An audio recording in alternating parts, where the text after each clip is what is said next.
बिस्मिल्लाहिर्रहमानिर्रहीम अस्सलाम वालेकुम। हमारे चैनल में खुश आमदीद। मेरी नंद बेतहाशा रोए जा रही थी और मैं इसे तसल्ली दे रही थी। मैंने कहा बस कर ज़ुलेखा, कब तक रोएगी? कौन होनी को टाल सकता है? कहने लगी भाभी मैं कैसे जीऊँगी फजल बख्श के बगैर। ज़ुलेखा के आंसू ही खुश्क नहीं हो रहे थे। मैंने इसे अपने साथ लगाया तो वो फूट फूट कर रोने लगी। हालांकि सामने ही मेरा शौहर चारपाई पर बैठा था और घूर घूर कर ज़ुलेखा को देख रहा था। मुझे तो लगा कि बहन को इतना बड़ा काम मिला है, वो तो ज़रूर इसे तसल्ली देता, लेकिन इसने तो झूठे मुँह बहनोई के मरने का अफसोस तक ना किया था। बेचारा फजल बख्श ज़मींदारों को खेतों में काम करता था। अचानक खेतों में आग लगने की वजह से वो जलकर मर गया और ज़ुलेखा हमेशा के लिए हमारे घर आ गई। ज़ुलेखा का एक ही बेटा था जो सिर्फ 2 बरस का था। हम रिश्ते में नन बांवई थी, लेकिन हमारे अंदर प्यार यूँ था जैसे सकी बहनों का होता है। अभी तो 3 साल पहले ही तो बड़े चाव लाड के साथ हमने ज़ुलेखा को रुखसत किया था।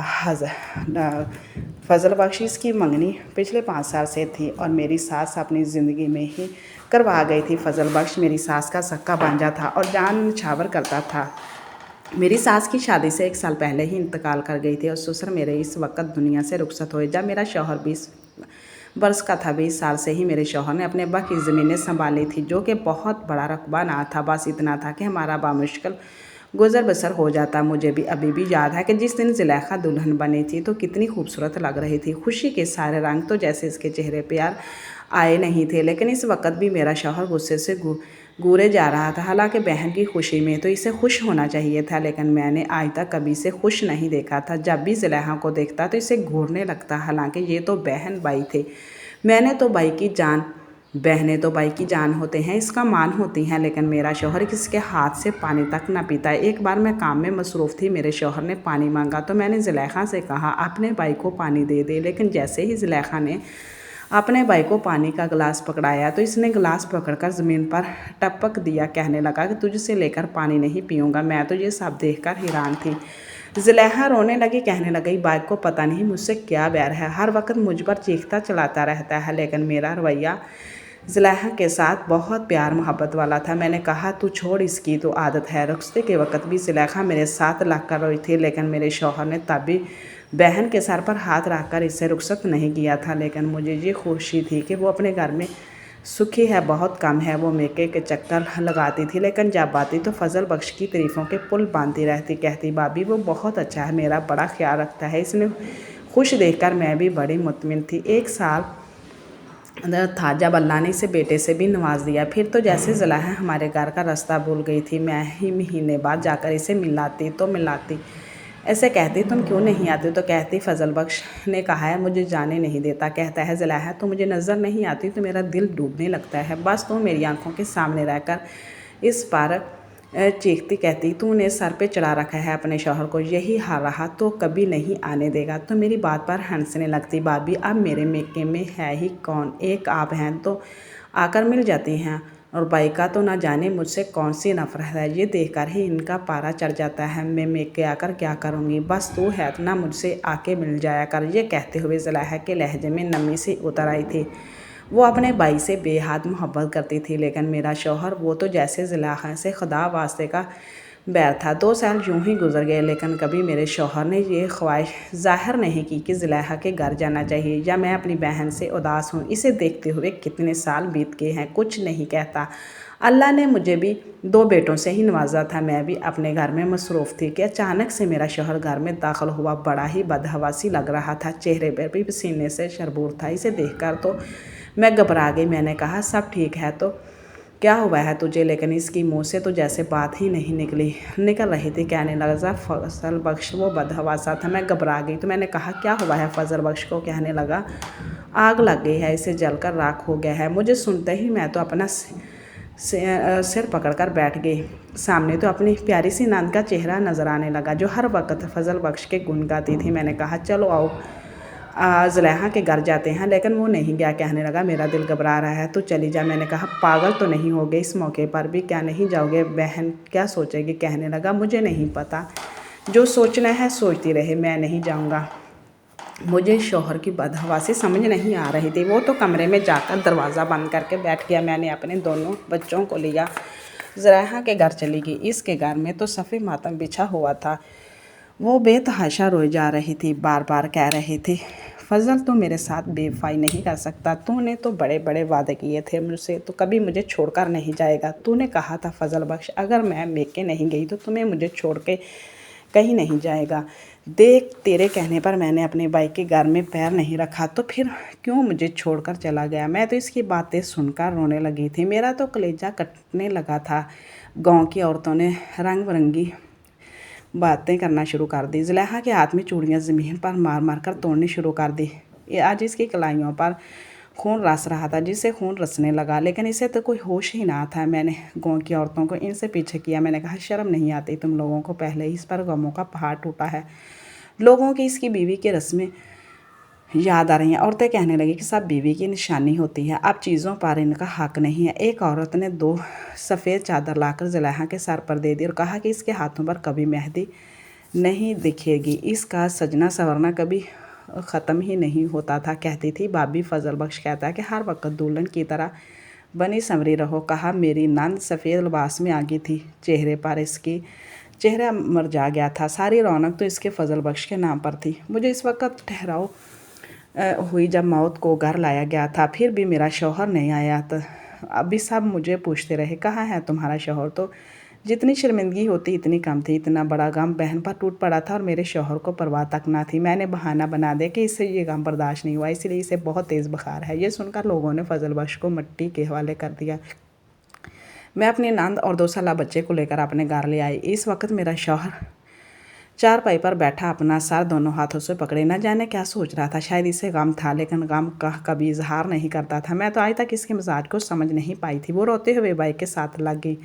ये फितरी सी बात थी, खून का रिश्ता था, लेकिन मुझे हैरत हुई, मेरे शौहर ने इसे साथ नहीं लगाया, ना इसे खुद से पीछे किया, ना ही इसे तसल्ली दी और ना चुप करवाया। पत्थर का बुत बना बैठा रहा, रोते रोते बार बार कहती रही, भाई मेरा घर बर्बाद हो गया, मेरा फजल बख्श चला गया, कुछ तो बोलो। लेकिन एक लफाज मेरे शौहर की ज़बान पर नहीं आया, एक बूंद इसकी आंखों से नहीं गिरी थी। मैंने जुलेखा को अपने साथ लगाया, अपने पास लिया, इसे तसल्ली देने लगी, लेकिन इसे कहाँ सब्र आ रहा था। इतना बड़ा गम था। तब ही वो वक़्त के साथ साथ बढ़ता मैं अपनी नंद को कमरे में ले गई। इसकी तो हालत ही बुरी थी, इसे अपने बेटे का भी होश नहीं था। मैंने इसे चुप करवाया और फिर नंद को दवा देकर लौटा दिया। इसके बच्चों को भी भूख लगी थी। इसको तो ये भी नहीं पता था कि इसका बाप मर चुका है। बेटा बाहर मेरे शौहर के पास ही बैठा था, मुसलसल रोए जा रहा था। मैं किचन में इसके लिए दूध गर्म कर रही, जबकि मेरा शौहर तो एक बार भी बोलकर इस बच्चे को चुप नहीं करवा रहा था, बल्कि घूर घूर का माथे पर बाल डाल के इसे देख रहा था, यहाँ तक कि वो बच्चा बिस्तर से ही नहीं नीचे गिर गया। मैंने फ़ौरन दौड़कर इसे उठाया। जी तो चाहता कि शौहर से चलाकर पूछूं कि आखिर आपका ध्यान कहाँ है, आप इस बच्चे को 2 मिनट के लिए नहीं देख सकते थे। लेकिन अगर मैं ऊँची आवाज़ में बोलती तो मेरी नंद भी आवाज़ चली जाती। ना जाने वो क्या सोचती। मैंने इस बच्चे को चुप करवाया, दूध पिलाकर सला दिया, अपने शौहर के पास चली और कहने लगी कि आपको क्या हुआ है, जानते हो कि सदमा है, मगर इसके बावजूद आपका रवैया बड़ा ही अजीब है। शौहर ने एक नज़र मुझ पर डाली और कहने लगा, तुम अपने काम से काम रखो, क्या तुम लोगों की तरह आंसू बहाना शुरू कर दो। मुझ पर डबल डबल जिम्मेदारियाँ आ चुकी हैं। मैंने तो सिर्फ तुम्हारा बोझ उठाया था, अब मुझ पर अपना तुम्हारा साथ बहन का भी खर्चा उठाना पड़ेगा। इसके बच्चे को भी देखभाल करनी होगी। मैं मर्द हूँ, औरत नहीं जो सिर्फ एक बात तक महदूद रहूँ। शौहर तो उल्टा मुझे बातें सुनाने लग गया। बहरहाल इस रात जब मैं नंद के बेटे को अपने पास ही सुला रही थी, रात को नंद का थोड़ा मेरी भी आँख खुल गई। शायद वो भूखा था। मैंने इसे दूध पिलाया तो फिर से सो गया। मेरा ध्यान बेटे की दूसरी जानब गया तो मेरा शौहर वहाँ मौजूद ही ना था। मैं उठ बैठी, वाशरूम में न होगा और ना ही कमरे में। कमरे से बाहर निकली तो मुझे मेरा शौहर जुलेखा के कमरे में जाता हुआ दिखाई दिया। ये नहीं मेरे लिए बड़ी हैरानकुन थी। मैं वहीं पर कितनी देर खड़ी रही। मेरा शौहर तकरीबन आधे घंटे तक इस कमरे में ही रहा। जो मुझे कदमों की चाप सुनाई थी मेरा दिल चाहा कि मैं जाकर देखूं, मगर फिर खुद सोचते हुए वापस अपनी जगह पर आकर लेट गई। कुछ देर बाद शायद दबे पाँव कमरे में दाखिल हुआ और मेरे पास दूसरी जानब आकर सो गया। इसके बाद तो मेरी आँख नहीं लगी थी। जो शौहर कभी दिन के उजाले में अपनी बहन के पास नहीं बैठा था, ना ही कभी इससे कोई बात की थी, वो रात के अंधेरे में भला इसके कमरे में क्या कर रहा था। मेरे जहन में अजीबोगरीब से वसवसे आने लगे थे। मैं कुछ भी समझ नहीं पा रही थी कि आखिर इसकी वजह क्या है। अगली सुबह हुई तो जुलेखा की हवाइयाँ उड़ी हुई थी। इसके चेहरे की रंगत जर्द पड़ी हुई थी, जैसे ही मेरा शौहर कमरे से निकलकर बाहर आया तो वो अपने कमरे में भाग गई, दोबारा मुझे बाहर नज़र ही ना आई। ये बात भी मेरे लिए 100 वसवसे उठा चुकी थी, इसलिए इस रोज़ ज़ुलेखा ने मुझसे भी कोई बात नहीं की, बल्कि एक जानिब से अपने कमरे में बैठी रही। जब भी मैं इससे बात करने के लिए जाती तो कहती कि भाभी मुझे अकेला छोड़ दो, मैं फ़िलहाल फजल बख्श की यादों में रहना चाहती हूँ। मैंने भी इसे अकेला छोड़ देना ही इस वक्त बेहतर समझा। अब ज़ुलेखा को यहाँ आए हुए 1 माह ही हुआ था कि मुझे अपने शौहर में काफ़ी तब्दीलियाँ महसूस होने लगी थी कि वो सारा दिन घर से बाहर रहता, रात को आता तो खाना खाकर फ़ौरन अपने बिस्तर लेट जाता, फिर आधी रात को मुझे वो उठकर अपनी बहन के कमरे में जाता हुआ महसूस होता। इस रात मुझसे रहा ना गया तो मैं भी उठकर अपने शौहर के पीछे ही चली गई। कमरे से कान लगाया तो जो बात मुझे सुनाई दी, मेरे पैरों के नीचे से ज़मीन ही निकल चुकी थी। मेरा शौहर कह रहा था कि मैं तुम्हें इस काम के 5 लाख दूंगा, अगर तुम मेरी बात मान लो तुम्हारी ज़िंदगी में सुकून ही सुकून होगा। मुझे कुछ देर तो अपनी नंद की कोई आवाज़ ना आई, फिर वो बड़े ही डरते डरते कहने लगी, ठीक है आप जो कहेंगे मैं करने को तैयार हूँ। मेरा तो वजूद काँप उठा था। मुझे दरवाजे की जानिब अपना शौहर बढ़ता हुआ महसूस हुआ तो मैं दोबारा अपने कमरे में आ चुकी थी। दिल था कि सीना चीकर बाहर आने को था। जाने दोनों के इस बात का जिक्र कर रहे थे। अब मेरा शौहर किसी चीज़ के 5 लाख मेरी नंद को देने वाला था। मेरा दिमाग तो अब बड़ा ही मनफी सोचने लगा था। भले ही वो दोनों बहन भाई थे, इनके पीछे एक पकीज़ा रिश्ता था, मगर शौहर जिस तरह बात कर रहा था जो तो मुझे समझ नहीं आ रही थी। आखिर में इसका नतीजा क्या निकालूं। अगले रोज़ जब शौहर घर आया तो मैंने किचन में काम कर रही थी। शौहर तो अपनी बहन के कमरे में गया था। आज तो मेरी भी बस हो चुकी थी। मैं 2 टोक बात करना चाहती थी, पूछना चाहती थी आखिर माजरा क्या है। इससे पहले कि मैं इनके कमरे में जाती, इससे पहले ही दरवाज़ा झटके से खुला था। वो हाँफती हुई ज़ुलेखा में कमरे से बाहर निकली थी। वो आकर मुझसे लिपट गई और कहने लगी कि भाभी मुझे बचा लें, मुझे बाई से बचा लें, मैं कभी भी ऐसा नहीं कर सकती जो बाई चाहते हैं। ये सुनकर तो मेरे पैरों के नीचे से ज़मीन निकली थी। मैं अपने शौहर का चेहरा देखने लगी। आखिर ज़ुलेखा के कहने का मतलब क्या है। मेरा शौहर कहने लगा कि तुम हट जाओ रास्ते से, मैंने इसे काम के 5 लाख दिए हैं और अभी हर हाल में मेरा ये काम करेगी। इतना कहकर शौहर ने ज़ुलेखा को पकड़ा और कमरे में ले गया। मेरे तो जिस्म से जान निकली थी। दरवाज़ा बजाती रह गई। अंदर से मुझे ज़ुलेखा के चीखनों की आवाज़ आ रही थी, मगर एकदम से खामोशी छा गई थी। कुछ देर बाद मेरे शौहर बाहर निकला तो इसके हाथ में कुछ कागजात थे। वो घर से बाहर चला गया, जबकि ज़ुलेखा वहीं फर्श पर बैठे अपना सर पीट रही थी। मैं भागकर इसके पास गई। कुछ समझ नहीं आ रही थी क्या सवाल करूं।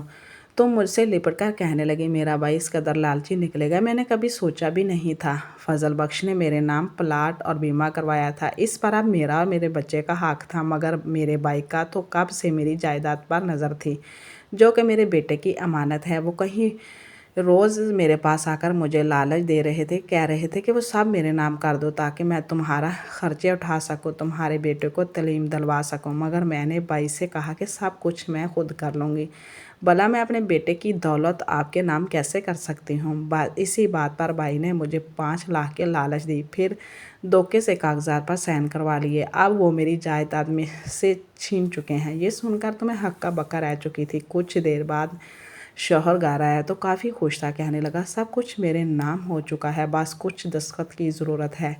1 डेढ़ हफ्ते का काम है, वो सब कुछ मेरा होगा। ये सुनकर मेरी नंद अपने भाई को फूट फूट कर रोते हुए बददुआएं देने लगी, मगर मेरे शौहर को तो इससे कोई फ़र्क ही नहीं पड़ता था। बात 6 माह तक वह यहाँ रही। मैंने इसे एक अच्छी जगह रिश्ता देकर इसकी दूसरी शादी करवा दी, जहाँ पर वो अपने शौहर के साथ वो खुश व खरम ज़िंदगी गुजारने लगी थी। इस मामले में मेरी नंद की किस्मत बड़ी ही अच्छी थी। दूसरी मर्तबा भी इसका शौहर बड़ा ही चाहने वाला था, इसकी औलाद से मोहब्बत करने वाला था, जबकि मेरी शादी को 7 साल हो चुके थे। मेरी कोई औलाद ना थी। और फिर जब मैं 6-7 साल बाद खुदा ने मुझे बेटा अता किया तो मेरे शौहर की खुशी की कोई इंतहा ना रही। लेकिन जैसे जैसे मेरा बेटा बड़ा हुआ, इसकी टांगों में ज़ोर ही ना था। डॉक्टरों से चेकअप करवाया, इनका कहना था कि ये मजबूर है, इसकी टांगों में जान नहीं है, ये कभी नहीं चल पाएगा। पहला, दूसरा और फिर तीसरा भी 2 बेटों और 1 बेटी की माँ बन चुकी थी, मगर सब के सब ही मजबूर थे। कोई भी अपने पैरों पर चल नहीं पाता। यहाँ तक कि जो प्लाट नंद से लिए थे वो सभी बेचकर सारे पैसे अपनी औलाद के इलाज पर लगा दिए। अगर कुछ भी हासिल ना हुआ, अब मेरा शौहर बैठकर रोता चीखता है और पछताता है कि मैंने अपनी बहन और भांजे के साथ बहुत गलत किया, ये इसी की सज़ा है। मगर खैर अब क्या हो सकता था। प्लीज़ हमारे चैनल को सब्सक्राइब करें ताकि आपको अच्छी वीडियो सुनने को मिले। अल्लाह हाफिज़।